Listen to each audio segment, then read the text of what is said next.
Current ఛార్జీల పెంపు కోతలతో అన్ని వర్గాల ప్రజలు ఇబ్బందులు పడుతున్నారని వైఎస్సార్ కాంగ్రెస్ పార్టీ గౌరవ అధ్యకురాలు విజయమ్మ ఆవేదన వ్యక్తం చేశారు.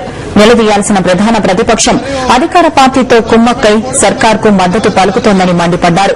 సికింద్రాబాద్ కంటోన్మెంట్ బోర్డు మాజీ ఉపాధ్యకుడు జంపన ప్రతాప్, విద్యావతి, మాజీ కార్పొరేటర్ శీలం ప్రభాకర్ విజయమ్మ ఆధ్వర్యంలో వైఎస్సార్సీపీలో చేరారు.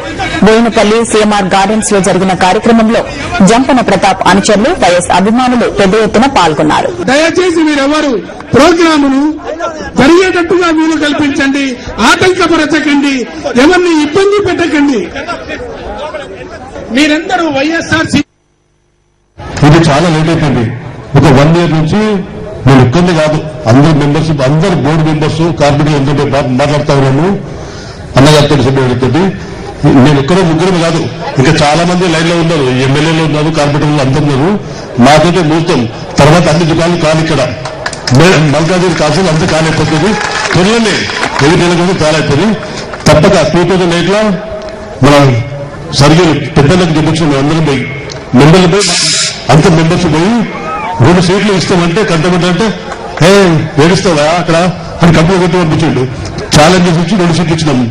ఇదే మాట అన్నగారికి లాస్ట్ వీక్ చెప్పొచ్చిన ఒక మాట, ఆ మాటకు నిలబడతాం. డెఫినెట్ గా ఈ సీట్లన్నీ గిఫ్ట్ ఇస్తామని చెప్తున్నాం. జై జగన్, జై జగన్. ప్రజల కష్టాలు, కన్నీళ్లు ఈ నాయకులకు అర్థం కావడం లేదు. ఇవాళ చూస్తే మరి ప్రజల మీద అనేక పన్నులు భారాలు వేయడం జరిగింది.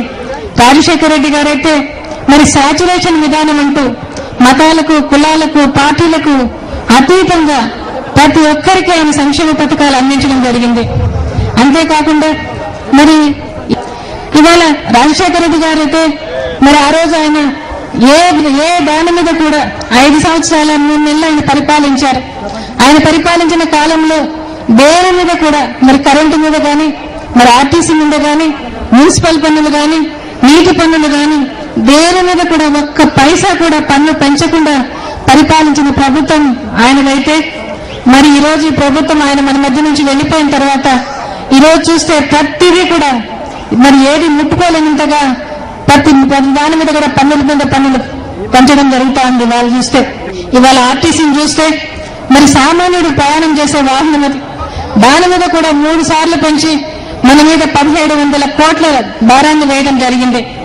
మరి ఈ రోజు కరెంటు చూస్తే మరి ఆ రోజు కరెంటు 5 సంవత్సరాలు ఒక్కసారి కూడా పెంచలేదు, 1 పైసా కూడా పెంచలేదు. వచ్చే 5 సంవత్సరాలు కూడా దేని మీద నేను పెంచనని చెప్పి రాజశేఖర రెడ్డి గారు చెప్తే ఆయన రెక్కల కష్టం మీద వచ్చిన ఈ ప్రభుత్వం, ఈ నాయకులు మరి ఈ రోజు ఏం చేస్తా ఉన్నారు? ఇవాళ రైతులకు చూస్తే మరి ఆ రోజు ఆయన ఉచిత విద్యుత్ ఇస్తే, కరెంటు బకాయిలు రద్దు చేస్తే ఈ రోజు చూస్తే మరి రైతులకు పల్లెల్లో అయితే 6 గంటల నుంచి సాయంత్రం 6 గంటల వరకు 12 గంటల వరకు కట్ అంటున్నారు, అధికారికంగానే కట్. కానీ మిగతా 6 గంటల్లో కూడా 5-6 గంటలు కరెంటే ఉండదు, 1-2 గంటలు కూడా ఉండడంలా, రైతులకు ఉచిత విద్యుత్ అందడంలా. మరి అదేవిధంగా పల్లెల్లో తాగునీరుకు నీళ్లు వదులుకోవాలంటే కూడా నీళ్లు జనరేటర్లకు, డీజిల్